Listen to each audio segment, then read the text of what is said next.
Welcome everyone to the Dr. Abs Healthcast. I'm your host, Dr. Brian Abasolo, aka Dr. Abs. And on today's show, we have Ben Azadi, who is a keto expert. Now, Ben went through a personal health transformation of shredding 80 pounds of pure fat. Ever since then, he's been on a mission to help 1 billion people live a healthier lifestyle. Ben is the author of 3 best-selling books, The Perfect Health Booklet, The Intermittent Fasting Cheat Sheet, and The Power of Sleep. Ben has been the go-to source for intermittent fasting and the ketogenic diet. He is known as the health detective because he investigates dysfunction and he educates, not medicates, to bring the body back to normal function. Ben is the founder of Keto Kamp, a global brand bringing awareness to ancient healing strategies such as the keto diet and fasting. Ben is the host of a top 15 podcast, the Keto Kamp podcast, and the fast-growing Keto Kamp YouTube channel with over 100,000 subscribers. Ben is a great dude. I can't wait to talk to him. Let's get the interview started. Ben, what is up, my man? Welcome to the Healthcast. Thank you so much for coming on. Brian, I'm grateful to be here with you, brother. Thank you for the invitation. Great, man. So I want to get into your story first off. You have such an amazing comeback journey. Can you just please explain to the audience, how you came about your health journey and how you came about the keto diet?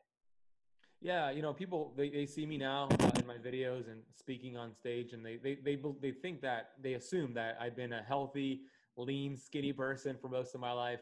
And that's not true. I was actually obese, and I was very much overweight and obese growing up here in Miami, where my parents immigrated here in the 1970s, and I'm a local here to Miami Beach. And my parents worked several jobs, and I was left to my own devices, where I consumed a standard American diet, aka a stupid American diet, and I was addicted to video games and drugs and alcohol. I became my environment, which was a toxic environment, and that transferred into my adulthood, where I found myself back in 2008 being an obese 24-year-old man, where I weighed 250 pounds. I was physically and mentally obese. The mental part was worse because I was depressed. I was suicidal. I was on the internet looking for ways to end my life because I had no goals in life. I was tiptoeing my way through life, hoping to land safely on death's door. And anytime I went on the internet to look for ways to end my life, I would think about my mom, and it would stop me from pursuing that. And this is the point in my life where I was rock bottom, and books entered my life. Wayne Dyer, Bob Proctor, Jim Rohn, Tony Robbins, Earl Nightingale, these legends that have done great things in their life, who have also gone through their version of rock bottom. And it really inspired me and helped me take ownership over my health. And for the first time in my life, I took responsibility over my health, and I became the victor of my future, and I stopped becoming the victim of my past. And I fast forward 9 months from that moment, Brian, I went from 250 pounds down to 170 pounds. Wow. 34% body fat down to 6% body fat, size 38 waist to size 30 waist. But most importantly, yes, I carved out a physical six-pack, but I also carved out a mental six-pack. And that's what started my journey off in the health space. I became a personal trainer. I opened up a CrossFit gym. Wow. I sold a CrossFit gym. I became a certified health coach. And I experimented with like a whole different diets, paleo. I was vegan for a year and a half. And I actually transitioned from vegan to the ketogenic diet back in 2013. And I got into some of the research on keto. I got into some of Paul Chek's work and some other health educators out there. And I decided to go all in with keto, and it really turned my brain on and helped me burn more fat and actually helped me perform in my CrossFit. So we'll talk about that later. So it actually was such a great tool for me that I started to dig more into it, put clients on a ketogenic approach. And since then, I've learned a lot of ways to do keto the wrong way and a lot of ways to do keto the right way. So it's been a powerful tool for me and for those I serve. Amazing, man. Amazing transformation. I mean, wow, that's a lot of weight you lost. So I can imagine your before and after is like the ultimate testimonial. And you actually touched on vegan and vegetarian diet that I actually want to touch on later. But first off, for the audience out there, let's explain to them what the keto diet actually is. Because I know There's a lot of mixed messaging out there online. So what is the keto diet and what are the benefits? Yeah, I love talking about this. I really like breaking down what it really is versus what a lot of people are saying it is. Yeah. Keto is not a diet. It is Okay. a metabolic process, a metabolic state, which has been around since humans have existed. So 2.5 million years. And yes, it's very popular. You go on Dr. Google and you'll get over 100 million results, and it'll be very conflicting information on there. But every single one of our ancestors did keto. They were in a state of ketosis because their environment forced them to get into ketosis. It forced this metabolic shift, which is also healthy because it creates metabolic flexibility. So they didn't have the luxury, our ancestors didn't have the luxury of what we do today, where we could just go on our phone and hit a button and have the Uber Eats driver, this millennial, knocking on our door in 30 minutes with food. Yeah. So we're programmed this way. So when we start tapping into our fat cells, our body is going to start, our liver is going to produce ketones because we have 70 trillion cells in the body, which you talk about all the time very well. Out of the 70 to 100 trillion cells in the body, we only have two options for fuel: sugar in the form of glucose, same thing, or fat and ketones. So that's it. That's our only two options. So when we're stuck as sugar burners, it is not a productive and happy way to live. In fact, you're aging faster and you have to rely on a snack every 2 to 3 hours just to get that glucose up for your brain to function. It's not the way we want to live, especially as an entrepreneur. Yeah. So when you burn sugar, I compare that to a Mack truck that's speeding through the highway with all this smoke coming out of the exhaust pipe. Pollution. Not healthy for the environment. Yeah.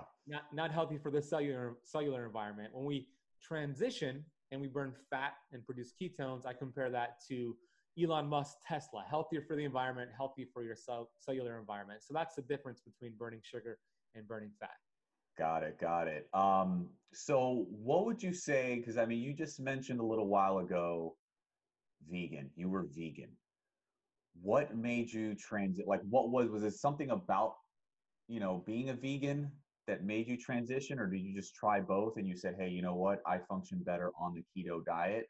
And I know I get this a lot, there's a lot of, plant, people for plants, people for eating plants, they don't agree with diets like the keto diet, like the carnivore diet.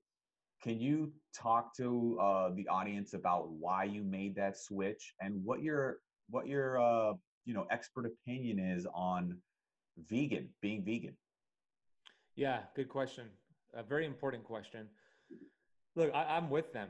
Those who say don't do keto, don't do carnivore because of those who do it the wrong way by eating tortured animals and contributing to these farming practices that are horrendous. That's not what I do. That's not where I come from. There's a right way to do it. First of all, there's healthy ways to do it. Animals that are fed the right way, they're treated the right way. And it's just the natural cycle of life. Humans are the only species in the world that could change the world, that actually can make a difference. And if we sacrifice our health for animals, it doesn't make any sense to me. With that being said, you could do it the right way. But I did the vegan diet because I read the China study. And back then I didn't know how to really read studies. And I was kind of duped by the China study, which is not really a study. It's a lot of cherry-picked studies that I look back now and I realize, man, this is actually a load of bad information, bad studies that were just cherry-picked. But I read the China study, which is a book all about, how toxic it is to consume animal products, how it creates cancer in the body. And it's true if you eat the wrong products, tortured animals. So I did it thinking that I was saving the planet. I'm eating the healthiest diet in the world. And you know what? I felt great the first probably 4 months. I felt great. I had my CrossFit at the time and I was performing better. But then I hit this vegan wall, month 5. But I put myself in this box where I thought this was the only way for me to do life, which is to eat plants and only plants. But I stuck with it for a year and a half until I realized my health each month, which is deteriorating. And that's where I realized I did some lab work and it confirmed how I felt. And then just to get an idea, like what did your lab work look like? Like what were you deficient in?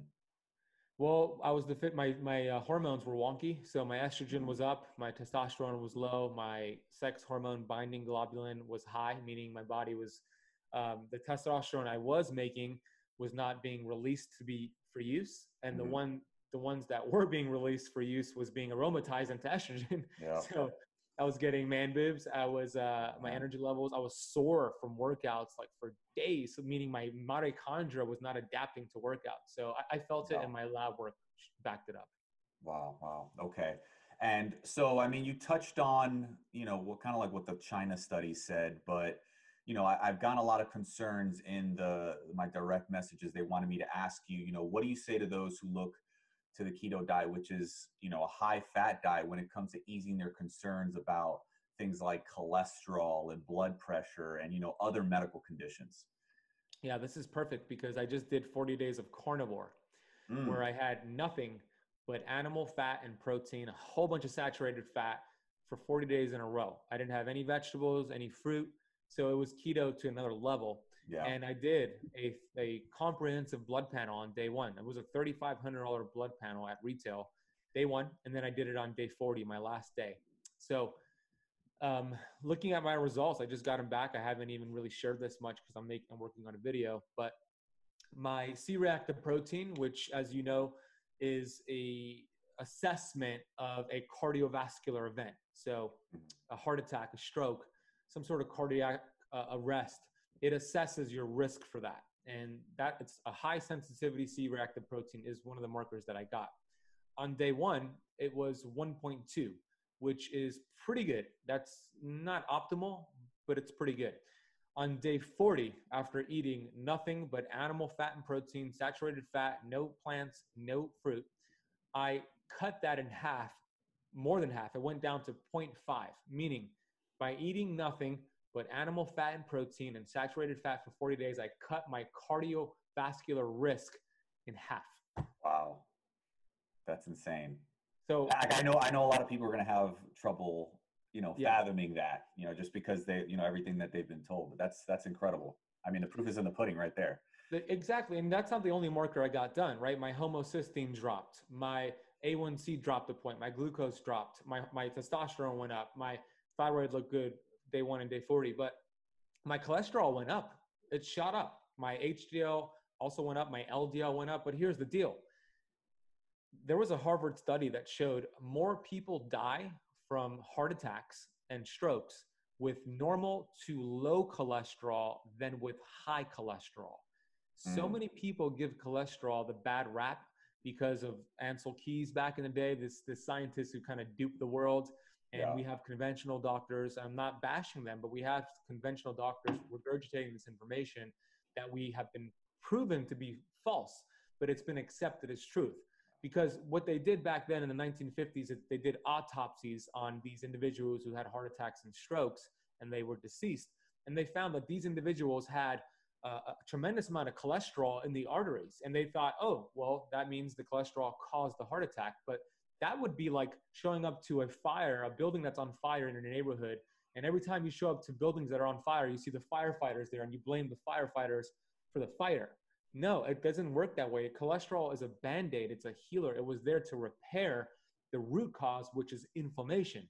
Inflammation is from sugar. It's from bad fats. It's from dirty keto. But when you do keto the right way, or even carnivore the right way, your body heals. You actually reduce inflammation and you reduce your risk of a heart attack. Amazing, amazing. And just you brought up a point there that I wanted to touch on. You mentioned you were eating meat for 40 days straight. Can you talk about, because I know you mentioned eating clean keto, like, can you talk about the type of meats that you were eating? I mean, is this just go to the supermarket and grab whatever steak is on the shelf, or are you doing grass-fed? Are you doing, humanely raised beef? Like, what were you eating? Good point. Because if I didn't eat humanely raised beef, grass-fed, grass-finished beef, wild-caught fish, and all, then my inflammatory markers would have probably went up. I would guess that they would go up. So I had quality animal products. I had grass-fed, grass-finished beef and lamb. I had wild-caught fish, wild-caught shrimp. I had pastured eggs. I had organic cage-free chicken. So yeah, I did it the right way. I understand it costs more money to do that, and I'm blessed enough to be able to afford that, but do the best with what you have, right? I always say, either you pay the farmer now, either you choose to pay the farmer now, or you're forced to pay the doctor later. So it's really your choice. Love that. Love that. Love that. So, all right. So let's get a little bit into ketosis. How do people know that they are in ketosis? And obviously there's a carb limit on what we can do in order to stay in ketosis. Like, what would you say your, some benchmark for carbs in a day is?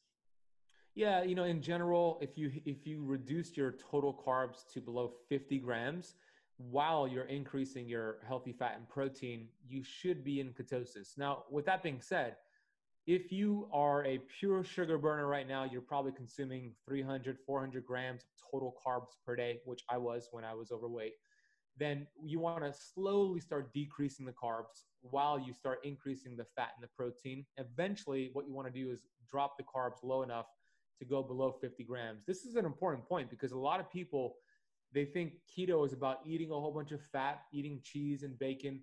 That could be keto, but it's really not about eating fat. It's about dropping your carbohydrates low enough so your body can start burning its own fat. We have the option. We could get our calories from the plate of food in front of us, or we could get it from our body fat, our butt, our hips, and our thighs. So the general rule of thumb is to bring your carbs below 50 grams. And for protein, I think it's important to really increase your protein. Have about 40 to 50 grams of protein for each meal. That's going to do many things. First of all, protein is so important for building muscle. Muscle is a longevity organ, but it also stimulates the satiety hormones like cholecystokinin and other hormones and chemicals in your body that actually tell you you're full, stop eating. So it'll prevent you from snacking. So protein's important, fat's important.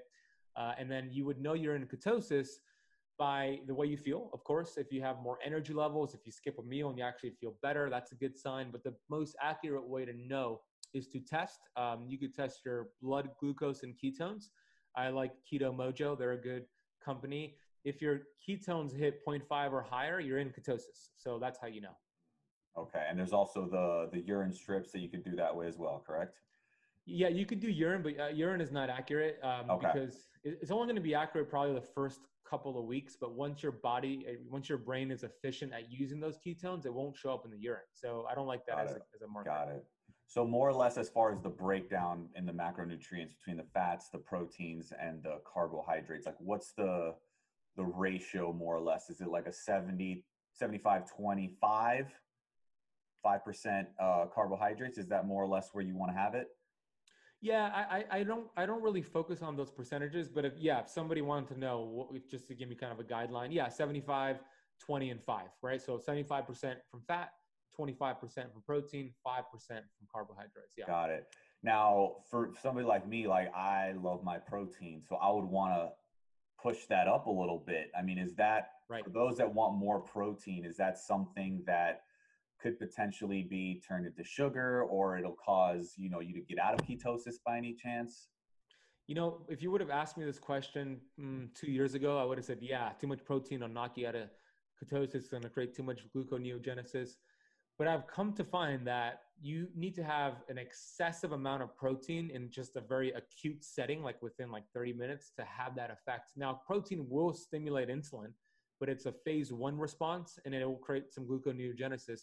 But typically, most of the time, it's not enough to knock you out of ketosis, especially somebody like you, Brian, who's active, you train, you work out. It's a good idea for you actually to get more protein. And that's where those percentages don't really make sense for you, right? So that's why I don't really like the percentages. I think the only thing I pay attention to, especially when you're first starting with keto, is just dropping your carbs below 50 grams. Use an app to determine that. And then the rest, you kind of just eat until full and make sure you're eating enough fat and protein. Got it. So focus on the carbs. Okay. Now, there's a term that goes around along with keto, maybe like in the first week or two. It's called the keto flu. Can you explain that and what it is and why we feel it? Yeah, there's 2 primary reasons for the keto flu. Number 1 is going too fast into keto, right? I mentioned we want to go low and slow, drop your carbs slowly. Don't go cold turkey. So that's number 1. And let's say you're doing that, the second thing is electrolyte deficiency. By the way, the keto flu is really carbohydrate withdrawal symptoms. It's not really a negative keto thing. It's the fact that you're getting away from eating too many carbs, being a sugar burner. So that transition could be a little rough. Yeah. But it doesn't have to be. Out of all the members who have gone through my Keto Kamp Academy, I've had hundreds and hundreds of members go through this process. Not one of them has gotten the keto flu. Nice. Because I teach them to do it this way, right? Drop the carbs slowly, increase the fat and protein.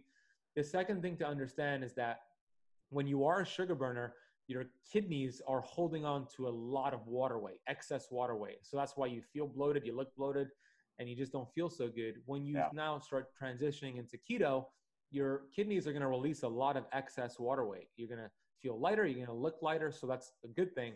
However, it also dumps electrolytes with it. And if you don't replenish that strategically, you might get things like the keto flu or brain fog, or you just don't feel so good. And you blame keto, but it was not having the right structure. So be very diligent with having your sea salt. I love sea salt. So I have something called the 2-2-2-2 rule, which I talk about in my academy. Every single day as you start keto, this is the rule I want your audience to follow if you're going to do it. Have 2 tablespoons of olive oil or avocado oil, 2 tablespoons of grass-fed butter or grass-fed ghee, 2 tablespoons of coconut oil or MCT oil, and then 2 teaspoons of sea salt. Have that at least for the first 7 days. It'll teach your body to utilize fat instead of sugar, and you'll replenish the electrolytes so you don't get that excessive dump. Now, there's a bonus tip here is that if you have coffee, coffee is a diuretic. I love coffee, but you also lose more electrolytes. So put some sea salt in your coffee, and then have some sea salt around your workouts because you actually need glucose. Glucose helps deliver sodium into the cells. So when you're doing keto, you have low glucose, so it's harder to do that. But when you exercise, you get that spike in cortisol, glucose goes up short term, and then it can actually deliver the sodium into your cells. So have some sea salt before the workout, during the workout, after the workout. Gotcha. Right now, I got my bulletproof coffee, grass-fed butter, a little MCT oil, and the coffee, but I'm missing the salt. I think the butter's salted, but I there you go. If the butter's salted, that works. Butter is salted, exactly. Okay, so I know you talk. There's a lot of talk out there, and you've mentioned a little bit, between dirty keto and clean keto. Obviously, you're a proponent of the clean keto. What is the difference? How can we differentiate between clean and dirty keto? Yeah, there are these 8 specific toxic fats on keto, which are all keto friendly. But these fats, they're worse than sugar. Okay, you might as well just continue having your sugar if you're going to have these keto foods. So before I reveal all 8 to your audience, I hope your audience is leaning in here and taking notes when I reveal it. But before I share that, I want to share why they're so bad. So I interviewed a brilliant professor from MIT. His name is Professor Brian Peskin. He wrote the book, The PEO Solution, the 24-Hour Diet. And I was sitting down with him here in Miami. Actually, we were at this place called Organic Bites for the interview before the lockdown. And we were talking, I was asking him about their vegetable oils that are these toxic fats. I'm going to list all 8 though. And I said, Professor Peskin, what's worse for you? Eating these vegetable oils, these rancid fats on keto, or smoking cigarettes every single day? What do you think is worse? And he chuckled and he said, well, Ben, let's look at the research. This guy's brilliant. He always looks at the research. And he said, if somebody was going to smoke 2 packs of cigarettes every single day for up to 28 years, the chances of that person developing lung cancer within those 28 years is about 16%, 1-6. Now, then you compare that to somebody who consumed these toxic fats, these vegetable oils every single day for up to 28 years, their chances of developing cancer and or heart disease was 86%. Oh, insane.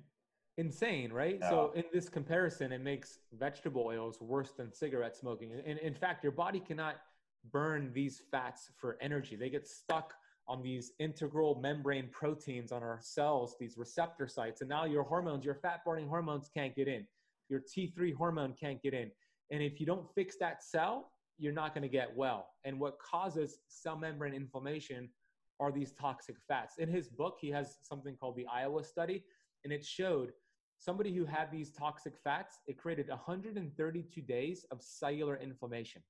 Wow. So for 132 days, your hormones couldn't do their job. Your nutrients couldn't get into the cells more efficiently. So the fats are these 8 right here: canola oil, corn oil, cottonseed oil, soybean oil, sunflower oil, peanut oil, and grapeseed oil, and safflower oil. I think I already said that. But those are the toxic, dirty keto foods. And guess what, Brian? They're everywhere. They're at Whole Foods Hot Bar. They're in keto products. They're in the restaurants that you're eating at. So we want to transition into the healthier fats. And I gave you a list with that 2-2-2 rule: the avocado oil, the olive oil, the coconut oil, the grass-fed butter, the grass-fed ghee. Lard is even better. Duck fat is even better for you. So that's what I mean by dirty keto versus clean keto. Wow. Okay. Grapeseed oil, I didn't think would be on there, but good to know. Yeah, Brian, so there's some caveats with that list. So grapeseed oil, safflower oil, and sunflower oil made that list. But if those three oils are organic and cold processed, they could be okay. So those are the caveats for those. Okay. Good to know. Good to know. So transitioning to now more the quality foods that you should be eating, in your general diet, in the general diet that you recommend to all your keto campers, what would you say are your top foods for doing keto the right way? Grass-fed, grass-finished beef. A lot of people do well with that. It satiates you. I would make sure we don't overcook it. That's another thing. Overcooking the meat's not a good idea. The redder, so would you the say, better. So like medium is where we want to be? Yeah, you want some red in there. My girlfriend hates that. She always likes it well done. I used to like it well done too. And then little by little, like, you know what? It definitely tastes better when it's red in the middle. So let me go with that. Yeah, it does. It does, exactly. And you're getting so much more of the nutrients because when it's well done, it's pretty much just a burned carcass, and it creates more of these advanced glycation end products, which actually ages us faster.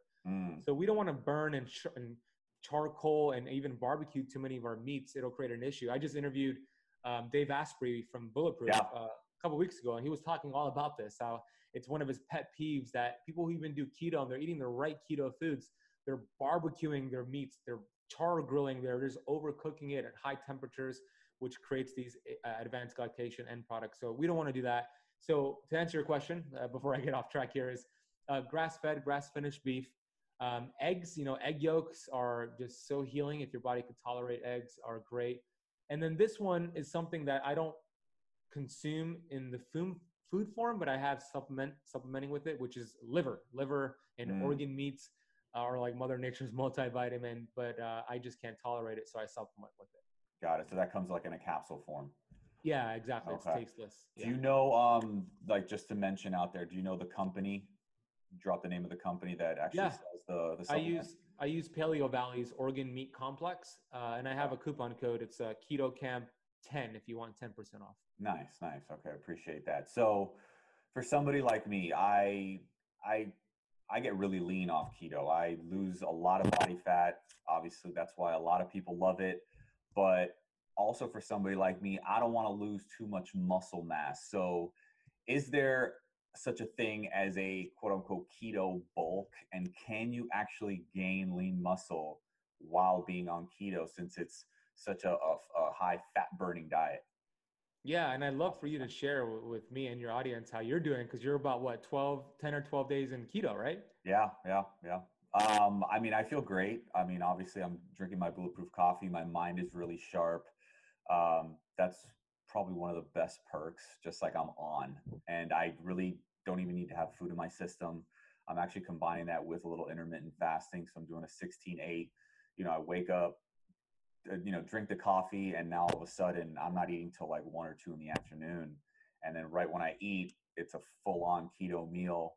My go-to, it's breakfast. It's, quality eggs, the best quality bacon that I could find in the supermarket or Whole Foods, and avocados, Haas avocados. Maybe add some grass-fed cheese on top. I mean, it's absolutely delicious. But no, yeah, I feel great. What I do is I take amino acids like in caplet form, just to basically keep the protein numbers up and just to prevent any muscle wasting. I mean, that's the way I do it. I don't know if maybe you suggest, maybe upping your protein via food, or is there any other method that you recommend? I like that routine. Essential aminoes. I'm sorry. Essential aminos, but then also, I mean, I guess I'm not as well versed in keto when it comes to coming off of keto, because I know we've discussed before how you come out of ketosis, carb load a little bit, and then get back into ketosis. So maybe I don't know if you want to explain that process a little bit for those that, you know, want to burn the fat but also want to keep the weight on or keep the muscle mass on or even gain some lean mass. Yeah, so I'll answer that. Let me answer the muscle question. Well, ketones, we know through research that ketones are muscle sparing.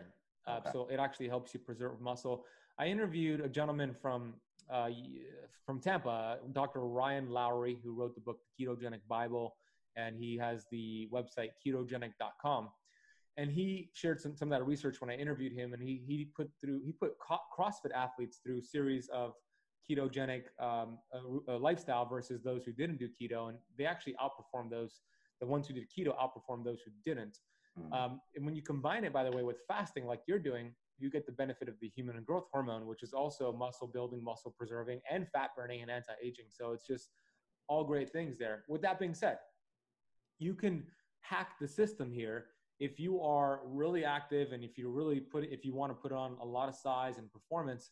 You could carb cycle. I call it keto flexing, and you could have those carbs around your workouts to kind of just top off your glycogen stores a little bit to help with the workout. So you have that extra burst, and then you have now the flexibility to burn through your sugar reserves and then go back to your fat stores, but it could help with your performance. So that's kind of a way to do it. I like that you're having the aminos. Those are going to help. Taking an organ meat complex would also help balance out those amino acid ratios. But yeah, you can do it the right way. But if you are stuck in ketosis for too long, it could have the opposite effect, where you actually could lose muscle and start storing fat. So I love keto. I'm the founder of Keto Kamp. However, I don't think it's healthy to stay in ketosis long term. In fact, I don't think any diet we should stick with long term. It's the variation and the change that creates magic in the body. You actually led me right into my next question. It's actually one of the questions that I've gotten a lot of in my messages is, can you sustain keto diet long term? So you basically recommend switching it up. Now, for those out there that are asking the question, how long would you recommend somebody stay in the keto diet before maybe they switch more to let's say a balanced, diet, and then maybe go back to keto? Like, what's the time ranges there? I'll share what I teach in my academy. I have 4 pillars. The first pillar is called the adapt pillar, where we get keto adapted. We safely go from burning sugar to burning fat, no keto flu required. Once we do that in 28 days, the second pillar is called the fast pillar, where we do different schedules of intermittent fasting. Once you complete that, which is about 14 to 21 days, then you go into the phase pillar. Now, up until recently, it was just reducing your carbs very low, but it was still keto. I've changed it now to being a 30-day carnivore pillar, just because of the amazing benefits I got and some of the research I saw. So for 30 days, we do carnivore, and then we shift into the 4th pillar, which is the greatest pillar, because it's my keto flex pillar, where now you can start flexing in and out of ketosis. You could enjoy yourself. Now, it's about 3 months before we start flexing, and that is for somebody who's not insulin resistant, you're not type 2 diabetic, you could start flexing. Also, there's a very special consideration for any ladies listening or watching right now who have a monthly cycle. Here's what I recommend. Yes, do 30 days of keto, get into ketosis, but then 5 to 7 days before your period, it's important to actually get out of ketosis and have about 100 to 200 grams of healthy carbohydrates every single day until you have your monthly cycle, and then get back into ketosis. And the reason is this: when we 5 to 7 days before your monthly cycle, I said we, but ladies, we got you. 5 to 7 days before your monthly cycle, progesterone and estrogen actually drop. It's a natural drop, which leads to carbohydrate cravings, sugar cravings. Does that make sense why you get cravings right before your period? Yeah, I'm sure. Insulin actually helps make those hormonal conversions. Isn't the body so amazing? It gives you those cravings because it wants you to get that insulin. So by having healthy carbs 5 to 7 days before your period, it'll help with a healthier cycle, and then you get right back into ketosis. So that right there is a game changer for any ladies out there who have a monthly cycle and is doing keto. Interesting. All right, so let's get on with some fan questions, some audience questions. Okay, so people want to know the difference between the keto and the Atkins diet, because I know there's maybe some similarities. And what is the longest period you recommend staying on keto? Atkins is a little bit different. So Atkins didn't really distinguish between the types of fats, right? So you could have done it the dirty way and have those inflammatory fats, but also there was an excessive amount of protein, the way a lot of people did it with that. And they didn't really pair fasting. They were still eating every 2 to 3 hours, but the similarities are it was low carb. They're both low carb, but Atkins didn't determine what type of fats you should have, but a healthy keto lifestyle should determine that. So that's the difference right there. What's the longest you could be? It really depends on your genetics and your health history. I would say to cap it at 6 months. If you've been in ketosis for 6 months, it's time to start flexing. You could actually get more fat burning and more results by having what I call a keto flex day, where you just have 1 day per week where you have 100 to 200 grams of healthy carbohydrates, you have more protein, you don't do any fasting, and you have low fat, and then go right back into ketosis the next day. If you did it the right way, you should now have this metabolic flexibility where you could be right back into ketosis the next day or two. And that's what we want. That is metabolic flexibility. And have you noticed like the people who actually do that, are they feeling any difference in the gym maybe the next day, like after they load up on carbs that one day, like all of a sudden they're like maybe a little stronger the next day? Or yeah, I personally noticed that for myself, right? Because we're topping off our glycogen store, so we have that extra burst. So yeah, I have. Absolutely. Have you done that yet? I've tried it a little bit, and yes, I definitely notice like on those days I feel a little bit more fuller. Yeah. And once I go back to the keto, I feel like cinched up again. Excuse me. Another person ask about, she's wondering if keto and IF, intermittent fasting, is a good, bad combo, and if so, how you should do it correctly. So can you talk a little bit about that? Yeah, good question. They are a match made in heaven. But before we do intermittent fasting, I like getting keto adapted first, because it teaches the body now. Let me explain it this way. When you do fasting too soon and you're a sugar burner and you heard about fasting, because fasting is my favorite tool in the toolbox, even more than keto. But when you just fast without doing some of the prep work, it's going to look ugly, right? We wouldn't be a couch potato for 10 years. And then we heard about CrossFit and we go do a CrossFit WOD, right? That's going to look ugly. Same thing. You wouldn't be a sugar burner for 10 years and then do fasting the next day. That's going to look ugly. Your brain is going to freak out because glucose drops and now you can't burn fat. So your body is going to give you intense cravings. It's going to break down protein, turn into sugar. Not good. So once you get keto adapted, 14, 21 days, then you pair fasting. That's a 1-2 punch right there. My favorite schedule for most people is an 18-6 schedule. So very similar to what you're doing, Brian. Yeah. 18 hours fasted, 6 hours feasting with 2 big meals within those 6 hours. Excellent. All right, man. And also just to finish off, I want people to learn as much about you and what you got going on. Can you talk a little bit about Keto Kamp, and why, how this all got started? Yeah, well, first of all, go listen to the Keto Kamp podcast. We're a top 15 podcast in the United States alternative health category. Dr. Brian Abasolo, Dr. Abs himself, was just on my podcast. It'll be out very soon. Maybe when you're listening to this, it'll be out. It was a great interview. We talked about chronic pain and the gut-brain connection, and it was just an awesome conversation. So thank you, Brian, for coming on the show. Thank you. Appreciate for having me on. Yeah, it was fun. So that's one way to find me.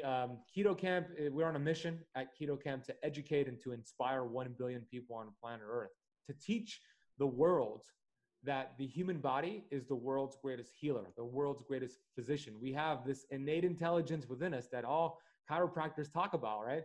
This innate intelligence that we need to just identify the interference, remove that interference, and the body will start to heal. So our mission is to educate, just like you, Brian, on this process to empower people. So we have this podcast. We also have a very popular YouTube channel, which has over 100,000 subscribers. I just got my silver plaque. And then we're all over social media, and we're just on a mission to educate here. Congrats, man. Congrats on all your success. So just for everybody out there, for them to find you, what are your handles on social media? Yeah, so on Instagram is at the Ben Azadi, so THE and then Ben BENAZADI. And you could just plug in my name Ben Azadi on any of the LinkedIn, Twitter, or even TikTok platforms, and you'll see me pop right up. I'd love to connect with you, and I'd love for you to take a screenshot of this right now and post it on Instagram and tag myself and Dr. Abs over here and let us know that you listened to this episode. Well, we'll definitely do that. But Ben, thank you so much for coming on. You dropped a tremendous amount of knowledge about keto. I know there's a huge interest out there. It is the diet of the moment, the metabolic process of the moment, as you call it. And I think this episode is really going to help a lot of people and maybe convince them and push them over that edge to say, you know what, let's go keto. So I appreciate you for coming on, and we'll definitely be in touch. Yeah, brother, I'm grateful to collaborate with you. I love the work that you're doing. So kudos to you and your community. Thank you for the opportunity. Appreciate you, Ben. Take care. Talk soon. Talk soon.